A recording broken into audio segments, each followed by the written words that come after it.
tang tang tang tang tang tang tang tang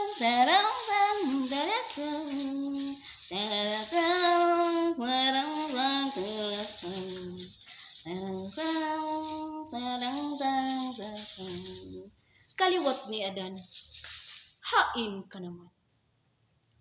Nagatukaw king kaliwat na Eva sa mabulukon nga paraiso. Ang tanaman sa makabibihag nga buwak, nga kanhi giamuma mo. Apan, hain ka naman, o gikahinaman kong kaliwat ti Adan. Sanglit bisan diin nga suok, nining madanihon nga kabuwakan. Ugwa ko ikaw igkita, bisag tunog mo man lamang. Sa kalit lang ikaw nahanaw nining piliran, daw nahisama sa usak ka bula. Kanahimong tinugdan, sa gihambin kong kagulanan, o pagbahog sa askad kong mga luha.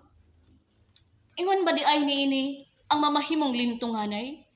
Sa kanhi ay mabulukon nga kalibutan, na imong gisaad sa among panimalay.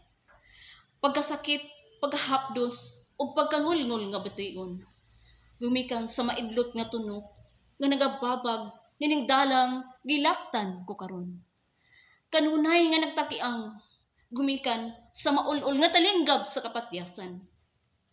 Ugwa na ba di ay kinutuban, kining akong pagbangutan. Lampingasan ka, hagok ka ang baruganan, o kaliwat ni Adan. Gipugos mong pagtingal nga rikan ako, ang mapait nga kasinatian.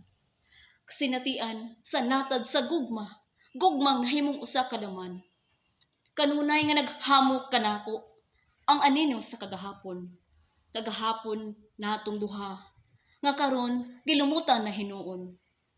Di ka man ay angay, nining kasing-kasing kong lungsay. Sa kadaghan sa binuhat nga nagmanggad, nining gugmang gibaton. Bulahan ka pinangga, sanglit ikaw ang palarang nakaangkon. Nining gugma kong hamili nga adunay pagbating talagsaon. Apan ikaw, milalin sa binuhat, nga matod mo mas maanyag. Ugwa ako'y laing mabungat, kundi ang mainitong panghinaot. Na kung hain ka naman karon, o gikahinaman kung kaliwat ni Adan. Magbalipayon ka unta, sa kiliran sa binuhat. Gilatid ka nimo, nining badlis sa kapalaran. Daghang salamat, maayong hapon.